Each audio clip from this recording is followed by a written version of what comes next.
I've grown up with the algorithm. Born on July 18th, 2006, I am just days younger than Twitter, now X, which was officially released to the public only 3 days before my birthday, meaning I never joined the internet. I was born into it, a sentiment only growing stronger as the internet tightens its grip on society. But here's the problem. As I grew, and as the internet grew, the policy that governs it did not. And that growing gap has real consequences. In December 2022, a new challenge hit TikTok's For You page, the Blackout Challenge. Users filmed themselves temporarily choking in an attempt to feel a short, euphoric rush. It was shocking. It was attention-grabbing. And that meant TikTok's algorithm latched onto it, pushing the challenge across feeds. Eventually, it reached 10-year-old Nyla Anderson's device, who naively tried to replicate what she saw on her screen. Nyla suddenly became unresponsive, and tragically, she lost her life. Just 8 months earlier, a 12-year-old, Joshua Haliusis, died in the same manner.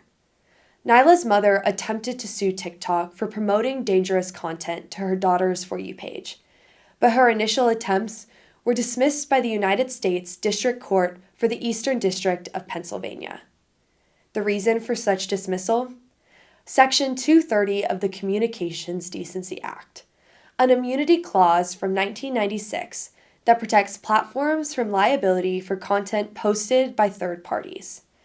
Faced with that barrier, Mrs. Anderson felt hopeless, until 2 years later, when the United States Court of Appeals for the Third Circuit reopened the case with a new interpretation. TikTok's algorithm doesn't just host content, it promotes it. And until we update this law, tragedies like Nyla's will continue to be deemed the cost of doing business. So today, we'll begin by taking a look at the design of Section 230 to see why it no longer fits the modern world we live in. From there, we'll scroll through how the modern internet rewards outrage, profiting from engagement while putting users in harm's way. Until finally, we'll turn to recommendations for how accountability can be brought back into the system, discussing concrete changes that protect users through a duty of care standard without destroying the internet we rely on every day. The law that once built the internet is hurting its users, and it's time that we fix it. Section 230C1 of the Communications Decency Act was created in 1996 as Congress tried to navigate a new technology, the internet. With this unprecedented digital space came a legal question that never existed before. Who is responsible for harmful or illegal content online? In the world of print, the answer was clear. Booksellers and newsstands are not liable for the content they distribute. Responsibility falls on the publisher. But online services blurred that distinction.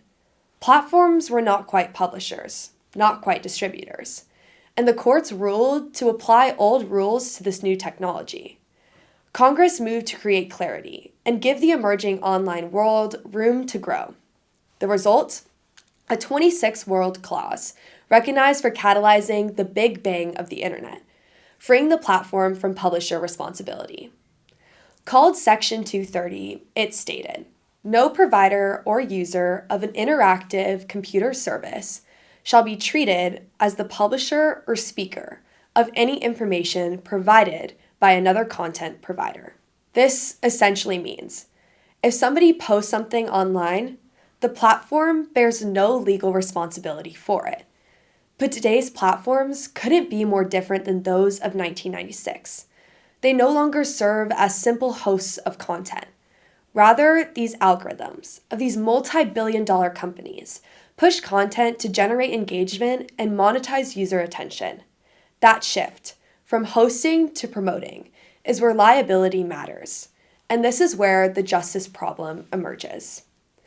This semester, as an undergraduate student at Duke University, I've spent my public policy course, Policy Choice as Value Conflict, studying the philosophies behind fairness. The injustices rooted in Section 230 become impossible to ignore. This idea comes from the social contract, which is grounded in reciprocity. When people contribute to a shared system, and that system profits from their participation, it carries a responsibility to keep them safe. We accept rules on the road because everyone benefits from safe driving. We trust restaurants because they follow health codes. In the same way, when platforms profit from our attention, from every click and every scroll, justice expects them to take responsibility to prevent avoidable harm. Today's platforms break that contract. Their engagement-driven algorithms monetize user attention at any cost, elevating extremism simply because it keeps us watching. And when those systems cause harm, Section 230 stands in as a shield. So if platforms benefit from engagement, they also deserve responsibility for the harms users face.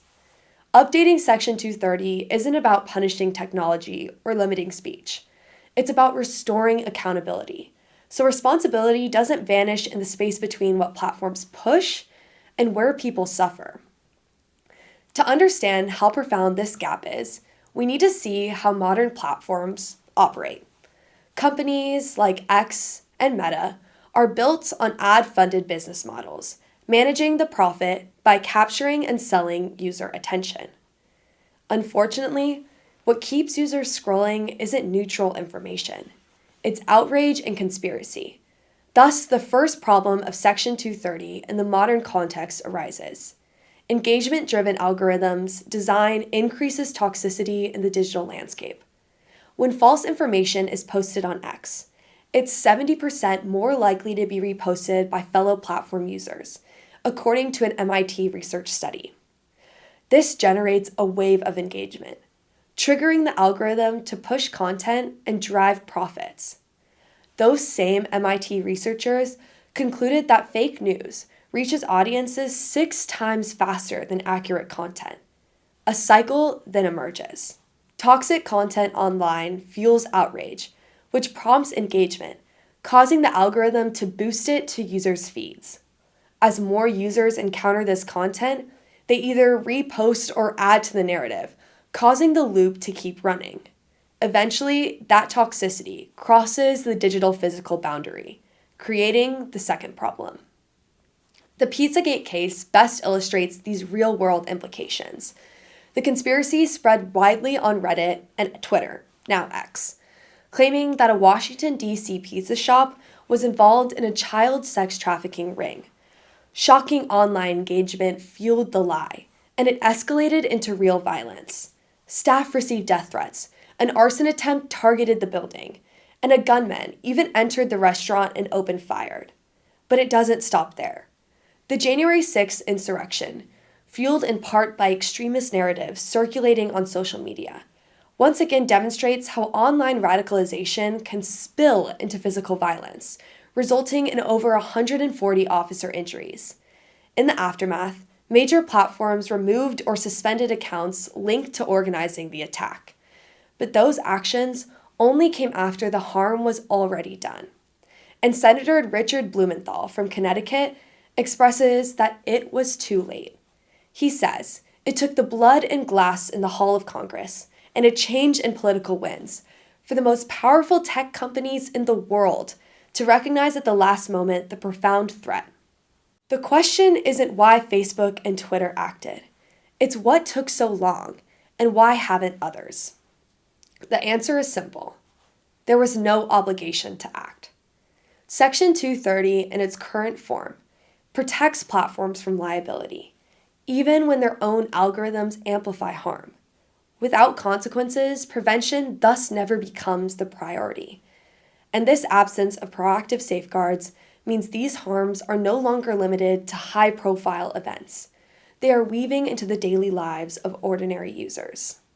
The Anti-Defamation League's 2024 report found 56% of U.S. adults have reported experiencing online harassment at some point in their lives, and 41% describe it as severe, facing death threats, stalking, and targeted abuse. While users bear the costs of these harms, platforms continue to profit on engagement, without a policy incentive to intervene. It's not as though they were incapable of acting. In fact, when the election was exposing just how dangerous the system had become, Facebook made temporary changes taking additional steps to control the virality of potentially harmful content, including demoting content that their systems predicted to be violent, and reducing the distribution of content predicted to be false, pending a third-party review. These efforts prove companies can reduce harm, and in moments of crisis, they have shown it. But the third problem is that they only act when their backs are against the wall. And as soon as the crisis passes, those precautions quietly disappear in favor of profit. Whistleblower Frances Haugen, a former data scientist at Facebook, powerfully claimed that Facebook over and over again has shown it chooses profit over safety. She watched the company take the emergency safety systems it had activated to slow the spread of misinformation during the election and dissolve them. She says when they got rid of civic integrity, that was the moment where I thought, I didn't trust that they were willing to invest what needs to be invested to keep Facebook from being dangerous. She revealed that Facebook's own research showed that hateful, divisive content travels fastest because at the end of the day, it's easier to inspire anger, and anger keeps you scrolling, meaning its modern business model is rewarding outrage. Haugen calls that policy choice a betrayal of democracy. It's a betrayal to 10-year-old Blackout Challenge victim Nyla, to her mother who was initially blocked from achieving justice on her daughter's behalf. And it's a betrayal to the millions of Instagram users. Section 230 was designed for a 1996 internet, and now, almost 30 years later, the law that built the internet is hurting us. But as we move into solutions, I want to be clear about one thing. The internet is not only a place of harm. It's easy to see the stories of young kids exploited by the algorithm and feel hopeless in the face of big tech companies that center their goal on pushing profits. But at the end of the day, the internet was also, and is also, one of the greatest innovations of the modern era, connecting communities and opening new doors to information at a scale we've never seen before. So the goal here isn't to tear down the internet. It's to protect what it does best. We can keep the connection and creativity without accepting preventable harm as the price of participation online. That's what this recommendation aims to do, through a duty of care standard. Right now, platforms profit when their algorithms push us towards content that keeps us watching, even when that content is dangerous. And when harm occurs, they point to Section 230 immunity as an out. A duty of care standard changes that relationship. It simply means, if you design a system that can hurt people at the cost of profit, you have a responsibility to reduce that harm when you can. Under a duty of care, platforms would have to examine how their recommendation systems amplify harmful content, and then take reasonable steps to prevent that foreseeable harm. And if they do the work, they keep their Section 230 protections. If they don't, they lose them, creating a system that rewards responsibility and accountability.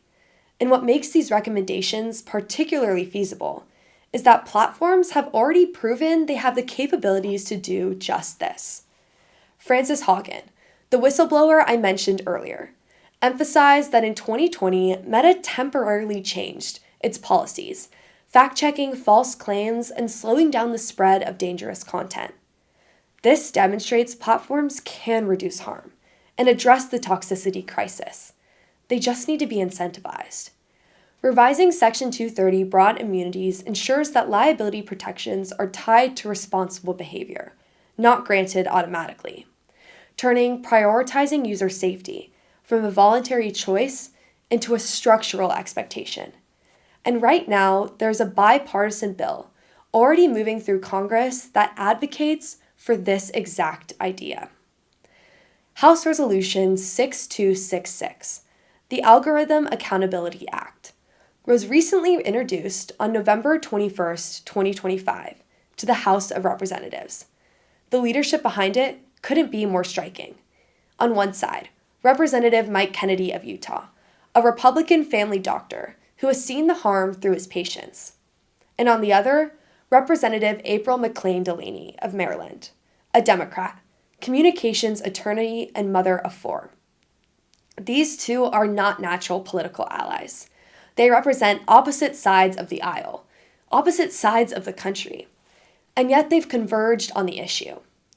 At a moment when gridlock feels inevitable, this bipartisan pairing reveals a window of cooperation and legislative feasibility that makes meaningful reform not only possible, but urgent. The legislation updates Section 230 by requiring social media companies to exercise reasonable care in how their algorithms recommend content to their users, and it allows families to sue when algorithms design systems foreseeably causing death by tying immunity to responsibility. Some might argue, isn't this government overreach? Won't Section 230 amendments inhibit the free marketplace of ideas that the internet serves as? Because, from a libertarian perspective, any liability sounds like a threat to free expression and free speech. But here's the key distinction. This isn't about controlling what people can say. It's about controlling how platforms choose to amplify it. Conditioning Section 230 to a duty of care standard doesn't tell any person what they can or cannot post, or what opinions are acceptable or not. It focuses on the systems that push harmful content, because it's profitable. This is about preventing foreseeable harms, not policing speech. Thus, people keep their freedom of speech. What ends up changing is that platforms are asked to use their enormous power responsibly. That balance restores the shared contract. If platforms benefit from our attention, it's time that they help prevent harm. And updating Section 230 is not something that only courts, corporations, or Congress can do. This is something we can help make happen. Right now, the Algorithm Accountability Act has been referred to the House Committee on Energy and Commerce. And this matters because most bills die in committee before anyone has the opportunity to vote on them. If this bill dies, or the issue continues to go unaddressed, the status quo continues as more users suffer from preventable loss. So here's where we come in. Every person in the room has representatives, people whose job it is to listen to your concerns and make decisions on your behalf. Tell them we want an internet that protects us just as much as it connects us. Call or email your local representatives. Ask them to support a hearing on the Algorithm Accountability Act. Share what you've just learned. Share your experiences about encountering harm online, and make it clear that online hate and misinformation are not inevitable. They're the result of policy choices. And policy can change, but only if we ask for it. Digital engagement is a part of everyday life. And if Section 230 remains, the harms of digital engagement are simultaneously part of our everyday life. To deliver justice to users like Nyla and Joshua, who were victims of a system designed to maximize engagement regardless of the cost, we must champion a policy shift to ensure that innovation no longer comes at the expense of user safety.